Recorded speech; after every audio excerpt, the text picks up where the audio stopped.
Okay, I'm going to go through this big list of stuff, and it's a list that I made a few months ago, essentially positing why maybe I didn't believe in the Mandela effect. Like, there were some things that didn't make sense to me, or some things that I thought people were delusional over, and just basically some Mandela effects that I really didn't get. The first one was Joel Osteen, but the weird thing was that I think it's done a reversal on me because I always remember thinking that Osteen is easier to say than Olstein. So basically that's why people were messing it up, because they thought that it was Joel Osteen when it was Joel Olstein. But actually, it's been Joel Osteen the whole time. Osteen. Which is totally crazy because I always thought that people were messing it up and saying it Osteen with the L. I can't really remember quite that much because I'm not really that into Joel Osteen, but it just cracked me up because my whole argument was that, well, it's just easier to say Osteen than Olstein, and it's really Olstein, and that's why you guys are messing it up. And then basically I kind of kept joking about, he's a Jewish Irish pirate. I'm Joel Osteen. But now I'm not sure. Now I feel like it's sort of done a flip-flop on me. I'm not sure, though, because I'm really never been all that into Joel Osteen.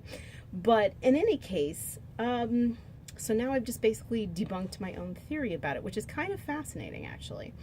So there's Joel Osteen. Then, there are certain song lyrics that people are always questioning, saying like, nobody knows what these song lyrics are. Nobody heard these song lyrics right all these years, and we thought it was one way, and now it's another way. And my big joke on that was, nobody knows what song lyrics are. I mean, when I was a kid, I actually thought that the Elvis Presley song, "You Ain't Nothing But a Hound Dog, Crying All the Time," I always thought it was, "You ain't nothing but a hound dog, laughing on the sun." And then again, I also had a friend who, for the Cal Worthington song, the car dealership, she always thought instead of "Go see Cal, go see Cal, go see Cal," it was "Pussy Cow, Pussy Cow, Pussy Cow." And don't even get me started on Bob Dylan. I mean, Bob Dylan, I swear to God, I went to a concert at the UMass campus pond once when I was younger, and Bob Dylan was playing, and I swear it was like, like I couldn't understand a thing the guy was saying, except for one thing, because he was playing on Mother's Day. And in the middle of all his blah, blah, blah, blah, in between songs, he goes, "Hey, it's Mother's Day." And that's the only thing we understood.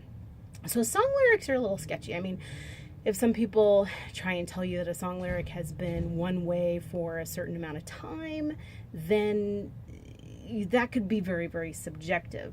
Although I will say that Moneybag 73, the Moneybag 73 channel, has this really, really, really good video about the song "California Dreamin'," and basically "I began to pray" versus "I pretend to pray." And it's pretty fascinating that way. So you guys should check it out, and I'll leave the link to his video down in the description section. Another one that I was kind of freaked out about, though, was the Hathaway song, "What is love? Baby, don't hurt me." In any case, maybe you guys can see just really quickly if it actually plays it. Oh, it's doing it. Okay, it's gonna end soon. Okay, this song. What is love? Baby, don't hurt me. Don't hurt me no more. So basically this one guy put up a video, and he doesn't know if it's "Baby Don't Hurt Me" or "Lady Don't Hurt Me." And for the longest time when it came out, I thought it was no, wait, what did I think it was? I thought it was "Baby Don't Hurt Me," but now it's sounding like "Lady Don't Hurt Me." But it's like one of those weird pictures where you either see the vase or the two faces on either side of the vase, because it sounds like different things at different times. So it's so totally strange. So I thought that one was a really, really good observation. But in any case, I don't know. I just don't know. I mean, next thing they're going to be telling us, Captain and Tennille sang "Hell's Bells" in a parallel universe. Hell's bells. Okay. In any case, moving right along. Okay, so now movie scenes. "Luke, I am your father." "Luke, I am your father" versus "No, I am your father."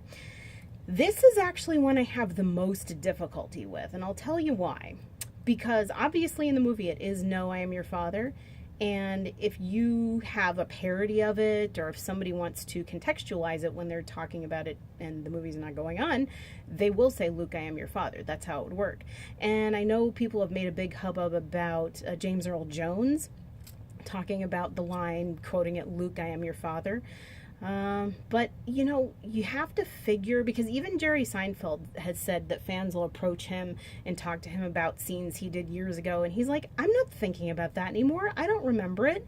And when you think that James Earl Jones probably only worked maybe 1 or 2 days on this scene out of his entire life, he's probably not going to remember the script verbatim either. So this one I'm really on the fence about, because I just think if you're a comedian and you want to contextualize it, you would say, Luke, I am your father, instead of no, I am your father. So that one seems pretty basic to me. That one just totally unprovable. Moving right along to Mr. Rogers' Neighborhood. I had a really hard time with this one for a while, because I know that Mr. Rogers has as many intros as he does sweaters and shoes and all those types of things. And I think he did a different intro pretty much every day that he entered, which is really quite refreshing. But I actually researched it online last night, and I could not find, admittedly, any intro out of his many, because he had many different sweaters, that said it's a beautiful day in the neighborhood. So I thought maybe he would change it up once in a while. But in looking up the lyrics too, it's a beautiful day in this neighborhood. So yeah, that one I think I might be a slight to slow convert on. All right, moving right along. Interview with a vampire. Now I typed in Google interview with, and it automatically says interview with a vampire. There is no interview with the vampire. So I'm automatically very, very weirded out by this. So let me just do one thing here. Okay. So that was really strange. And if I type in, let's see, interview with a vampire, it comes up with interview with the vampire regardless, although it's weird that it never even showed it in the intro. So that was basically odd. And then the next one, Sex and the City versus Sex in the City, was the same sort of situation. I typed in sex, and then it said Sex in the City versus Sex and the City. So that was really strange. But of course, if you type it in, Sex and the City, it comes up anyway as Sex and the City. So that's still strange, but it's strange that it doesn't come up as an intro to what you've typed, not even suggestively. In any case, but this one I really don't think is a Mandela effect, at least not in my universe, maybe in somebody else's universe, because I just remember back during the Bush era that the Bush girls basically were always talking to their grandmother and joking about, Grandma, it's Sex and the City, not Sex in the City. And apparently that was a newsworthy story back then. Hopefully, eventually, and years later, we will learn to get more of a life. But in any case, yes, so that was kind of something that I remember stand out during the Bush administration, that, yes, it was kind of a weird title. We always talked about it. And another thing about both Sex and the City and Interview with a Vampire is when people show videos of them saying it at awards shows, it kind of really blends in, like you can't really read lips, because and the and in the look really similar, as do Interview with and Interview with the. They sort of blend into each other. So I don't really take much stock on that. But Sex and the City I'm sure of, because, at least in my universe, because I've heard enough people make a big deal about it. Forrest Gump, life is like a box of chocolates, like life was like a box of chocolates.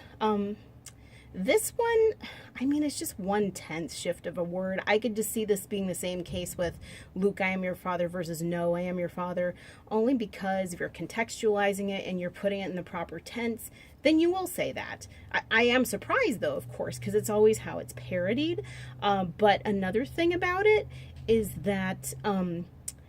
Another thing about it, though, is just contextually, in and of itself, it's still kind of weird, because Mama always said... life was like a box of chocolates. You never know what you're going to get. So you're talking all in the past tense, and then you never know what you're going to get. It would actually make more sense. Mama always said, and then he's quoting her, life is like a box of chocolates. You never know what you're going to get. So I could go either way on this one, but, you know, it's a very small difference, but I could definitely go either way on this one. And then C3PO with the silver leg. This one's a tough one because I never noticed it as a kid, and I was a Star Wars freak as much as anybody. But if you notice, it's like really, really subtle. And somebody mentioned the sand reflecting off of it. And a lot of the new images of C3PO with a silver leg have been highly enhanced. Like the contrast has just been bumped way, way up. So I wasn't too sure about that, although I did talk to my nephew about a few months ago because I was talking with him and his whole family about what color is C3PO. And everyone around the table said gold, except my nephew, who said gold except for his silver leg. And he had just recently watched the very first Star Wars that came out in 1977. So either they upped the contrast of C3PO so that you could see his leg in the newer, cleaner versions, or maybe it truly is a Mandela effect. I don't know. Plus, I also saw this other video on YouTube with this girl who had books from back in the 1970s, and she went up in her attic and she found them, and it looked like C3PO had all a silver leg. Like, I mean, all, not a silver leg. It looked like he was all gold, like you could hardly even tell. So, Jiffy peanut butter, I don't know. I feel like that's just a combination of Jif and Skippy, but if you actually remember the logo and remember eating it and seeing it in your reality, then more power to you. That's not my reality. JCPenney. JCPenney to me looks much too short, just spelled as the actual coin. It has to have the second E in it, although I did do a double take when someone brought it up, because it's just one of those things that maybe you're not always sure of. Oh, and then the last one is, of course, Febreze. I will give you that I absolutely, totally thought that Febreze had 2 E. Well, actually, that would make it 4 E's in the whole spelling. But Febreze is one of those things where a lot of us might have thought that because it sounded that way, but did any of us really care? So anyway, that's my 2 cents worth about why I'm on the fence about certain Mandela effects. But I still think they're really interesting. And of course, if you guys have any evidence of your own or want to comment further, that's great. Like, subscribe, share, do whatever you gotta do. And I hope you have a great day heading in soon to the new year. All right, talk to you soon.